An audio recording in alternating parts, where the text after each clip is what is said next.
Good morning and welcome to Cheche, the show where opinion counts. We're live on Citizen TV and I'm your host, Udwa Kamimo. Now, land, as we all know, is an emotive topic in Kenya. The Constitution attempted to address that by mandating the enactment of key laws by August of this year. That deadline has obviously passed and has since been extended. The government has tabled 3 bills designed to manage the different categories of land: public, private and community. But there's also an omnibus land reforms bill that unites the historical land injustices bill, the evictions and resettlement bill, the minimum and maximum acreage bill. Now, these bills are all causing alarm. Critics say the bills reverse progress made in the management of land and undermine the National Lands Commission. So we should have 2 guests today. You'll see an empty chair. That should belong to Jared Opio, the ODM Member of Parliament for Owendo, when he comes in. But we do have with us Ibrahim Wathane, who's the chairman of the Land Development and Governance Institute. We also have with us the regular panel of David Makali and Mutegi Njau. Good morning and welcome to the show. Thank you. Give us an overview of the bills. There's so many of them. There's confusion and there's alarm. I think, allow me first of all to observe that I think it is good that we are having national debate, vibrant debate that is building, that sensitizes people to want to know. Then also add that after the Parliament extended timeline by 1 year, we are happy that they quickly went into giving attention to the land bills. As you appreciate, land bills can be very political. They very easily can get captured by politics. And discussing them this year is a lot better than trying to push them to next year, when, of course, we shall be at the eve of our general elections.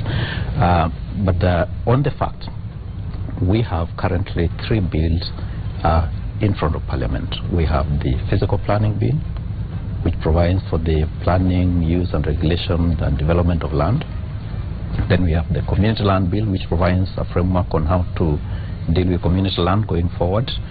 Then we have a bill that many people call the omnibus bill. Omnibus because I think it sounds like a bus carrying several. The omnibus bill collapses into it amendments to the existing 3 laws: the Land Act, the Land Registration Act, the National Land Commission Act. Then in addition brings in some bills which were standalone bills there before. There was a bill called Historical Land Injustices Bill that is now part of the Omnibus Bill, amending the Land Act. Then we have, no, that is amending the National Land Commission Act. Then we have the Maximum and Minimum Land Acreages Bill, which is amending the Land Act. And we finally have the Evictions and Resettlement Bill that is also amending the Land Act.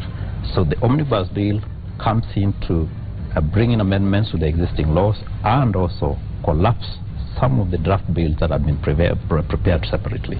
I think going forward I'll give a background about the preparation of those 3 bills that have been collapsed. Okay, so we'll go into the nitty-gritties of the details one by one.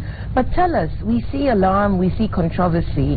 What are the highs and lows, the pros and cons of these bills? Maybe we should start with the positive. What the pros? Yeah. Let's break that down. Yeah. What advantage do you have in this legislation? I think let's start with the easy one. The Physical Planning Bill seems to attract least contention. It provides for the preparation of a planning framework and the administration of the preparation of those plans at the national right down to the local level. Now, part of the and that is good for the country. It is also trying to amend the 1996 Physical Planning Act. Now, that you will appreciate is what helps us to plan our towns across the country. So it's a framework that is trying to improve the previous bill to resonate with the Constitution.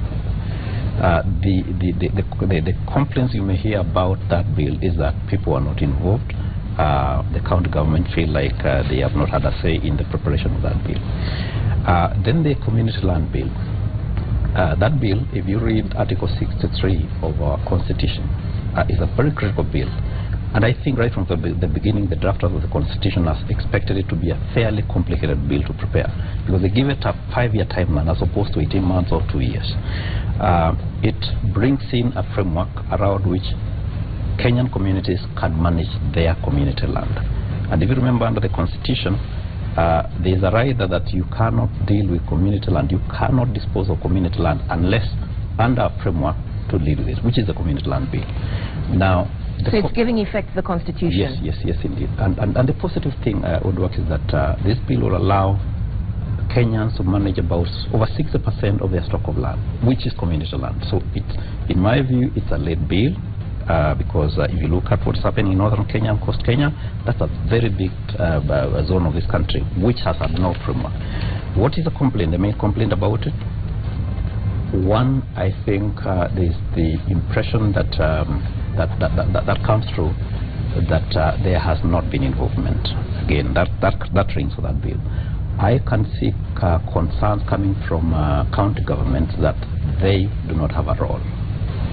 I can see concerns coming from the Land Commission that they have not had, their role within that bill has been diminished. Then if you talk to experts, they'll tell you they are quite concerned about the fact that the framework on community representation is not very clear, that communities do not. If you look at the framework that had been prepared by the technical team, the task force that prepared that bill, it had provided for a fairly strong community representation. That has been diminished in the bill, and that causes concern.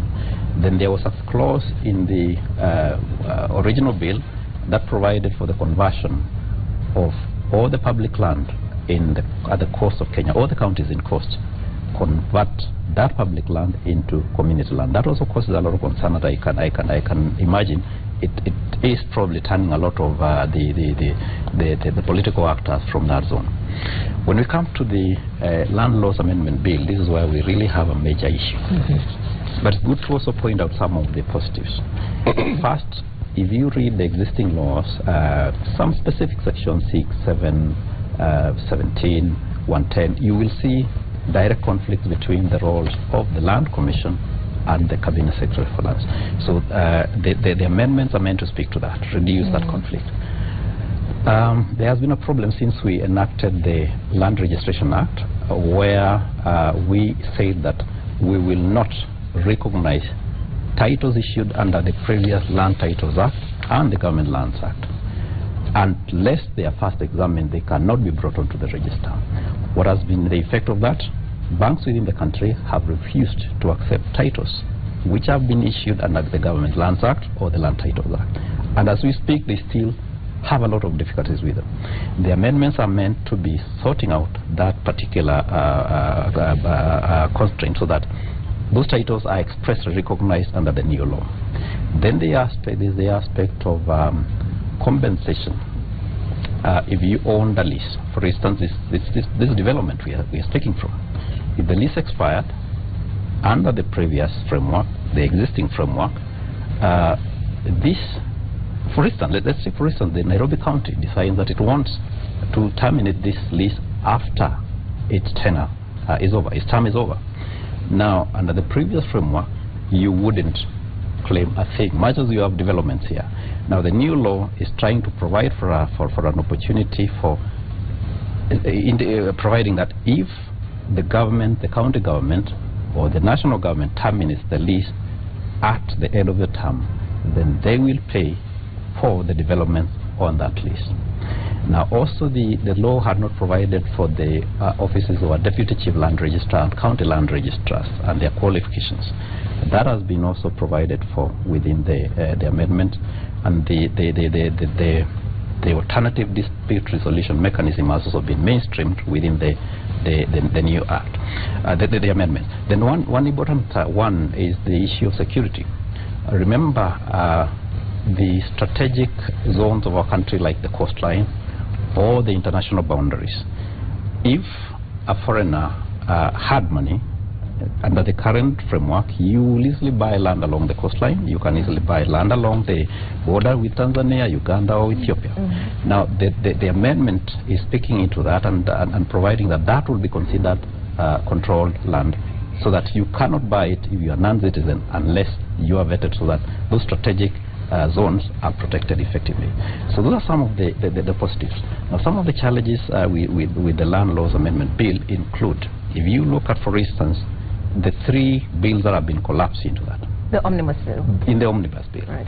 The first complaint is that, obviously, for instance, if you look at the efforts that have gone into preparing the Historical Land Injustices Bill and the very elaborate mechanism that had spoken to various processes under that bill, then you suddenly collapse it into the amendment, then you are killing very, very, very elaborate detail. It also, you will hear complaints that there is no provision for an appeals mechanism within the process to hear complaints on historical injustices. Now, on evictions and resettlement, the entire section on resettlement, which can be very critical when you look at people who are in very vulnerable areas, for instance in town, where people have had the problem of being thrown out overnight or in difficult weather conditions and thrown onto nowhere. Now that has been a lot of concern to a lot of people, particularly in the human rights sphere. And in the bill that was collapsed, there was a provision for resettlement. We right now have retained a section on evictions. Again, it raises a lot of issues because it provides for the fact that if somebody got into your land, you cannot evict them unless, first of all, you issue a 3 months notice. You pin up the notice in 5 strategic areas, and finally you must also put the notice in 2 newspapers of national circulation. So it appears to set the onus on the owner, and kind of looks like it is undermining private rights. And then when we go to the issue of maximum and minimum, you know the contention that some Kenyans feel like they are not ready to lose their low envelope size plots when you legislate a minimum, and those with large tracts of land feel like this is then diminishing the opportunity of free market. So we have all those challenges, the positives and the challenges. Okay, you were talking about the challenges, and if we go to the point you were making about the owners, the burden being on owners, the infringing of the rights of private individuals to evict people from their land, has there been any representation made to that effect? I think that's one of the bills that probably has faced quite some challenge. If you remember, it was prepared at what I'll say the very late stages. I think this year, just before the timeline for the 5 years ended, and there was the impression that this was a rushed bill. So, in terms of getting the people's voice on the business of minimum and maximum land acreages bill, even as it has entered the omnibus bill, I think you'll hear a lot of Kenyans crying out about why they were not involved.